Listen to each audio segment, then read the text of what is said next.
Hello again, it's Ken. Here we will look at my collection. This morning it's UFO. That's a bit of vinyl and a bit of CD for you. As always, if you like what you see, have a look at my other videos and subscribe. And also, if you have any comments, gratefully accepted, bad or good. So, without further ado, on with the show. First up is a UFO album on vinyl.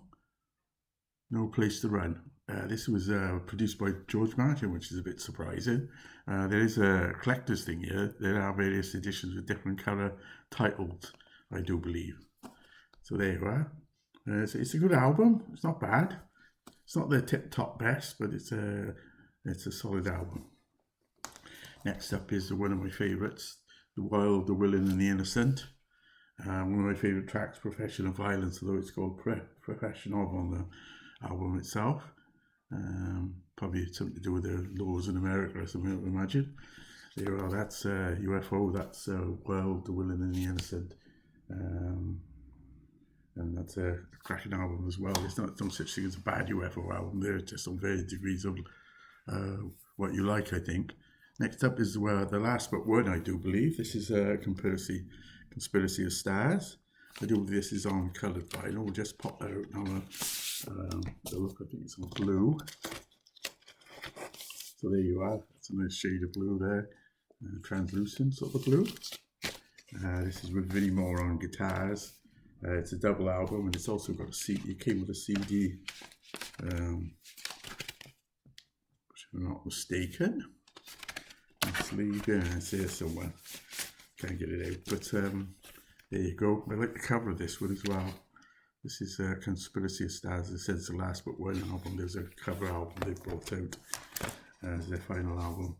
Next up, this is a live album called Lights Out in Tokyo Live. This is with Lawrence Archer as the guitarist.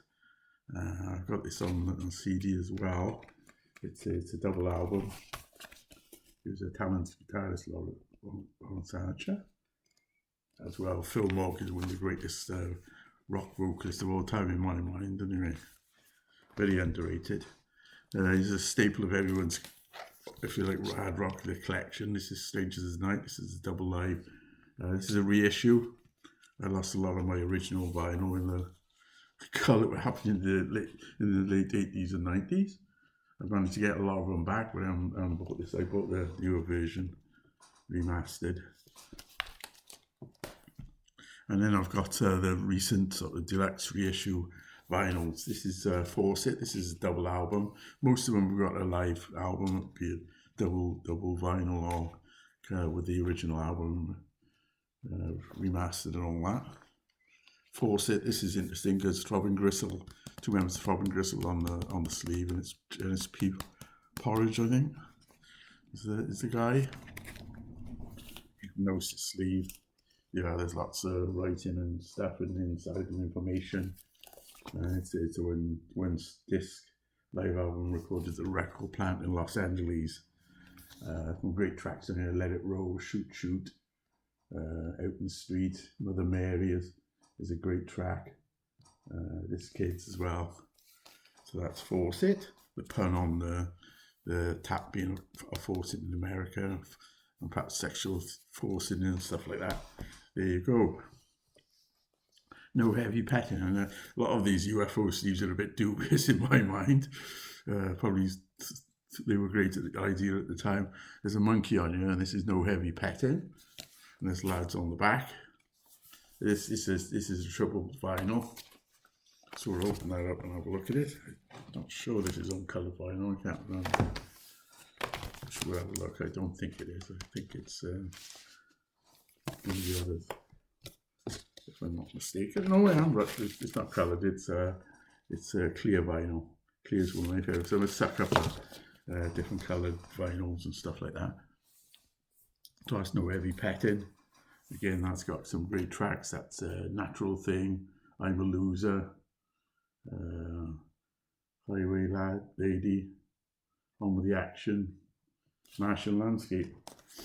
So this is probably my favourite Push Comes to Shove, Lights Out. This is fantastic. It's got Love to Love on it, Lights Out itself, Too Hot to Handle, Cover Alone Again by Love. Again, it's a triple, so there's a double live with it as well. Live at the Roundhouse, London in 1977. Michael Schenker at this peak, I reckon, on this album, for me anyway. So Obsession coming up now is quite good. This is his last outing of that spell with UFO. He did come back. And this is again as a triple disc, a double live album, which I do believe is in Cleveland and Angora Ballroom, which pops up on a lot of live albums now. There you go. So this got Only You Can Rock Me, which is a fabulous track. Again, interesting sleeves, to say the least. So that's me vinyl. On the CDs now. I'm going to kick off with the box set.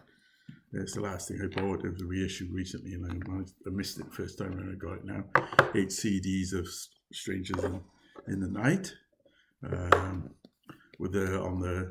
It's got the album. I won't pull them all out, but there's in individual sleeve with the original album on a double CD there, and then 7 variants of the concerts at different places in the USA. And the good thing about the variants is they're in the order they were performed on the night, where the album was a sort of mix-up, as they often are. So it's a smashing little box set. It's going for about £38, I think, in various places. Well worth if you like the original album, and the variants are excellent. So it's Strangers in the Night. This is Covenant and Sharks. This is a treble CD with a live in Buffalo concert from 1995. The albums were in 2000 and 2002. It's a triple album set, which is nice. Covenant and Sharks, that is. And we got High Stakes and Dangerous Men. I mentioned that I'd liked it on CD in Tokyo, and here it is. It's combined with High Stakes and Dangerous Men, the Lawrence Archer album as guitarist. It's from the same company, H&E Records, releasing a few UFO sets. We Wars of London, a Michael Schenker live album from later, the second phase of his UFO involvement. As you can see, it's made to look a bit like Strangers in the Night, Strangers in the Night 2 if you want, or revisited. It's got all the classics on there, and it's a very good live album. I think it's recorded in Wolverhampton, I do believe. Yeah, Wolverhampton called in 1998.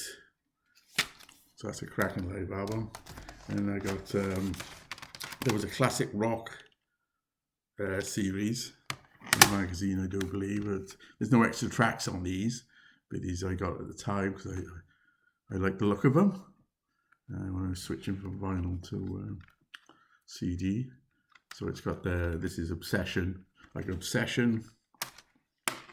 These are the 4 that were released for UFO, and there are other artists like Michael Schenker Group and other artists. UFO Phenomenon, which is a cracking album. It's got Rock Bottom on it and Doctor. Let's Force It Again. And as I mentioned before, Lights Out is my favourite. I'm thinking of getting the ones that got vinyl reviews when I get round to it on the CD, because they're two CD sets. And then I decanted these at the time when I needed space. This is UFO, the Christmas Years, 1980-86. It's a 5 CD set. It's basically got all the albums and B-sides and live bits squashed across 5 CDs. So some of the albums are split over a couple of albums, which is a bit annoying. But and I also got the Christmas Years 73 to 79. So you can see if it's another 5 CD sort of set with the same operation going on there. I got a Strangers in the Night reissued CD, and a best of, and one of the later albums, which 7 Deadly, which is okay. It's one of their not near their best albums, but as I said before, more UFO albums got decent songs on them. So that's my vinyl and CD UFO collection at the moment, and I hope you enjoyed that. As I said, I'll be along soon. Any comments, stuff like that, and I'll be along soon with another video soon. Take care.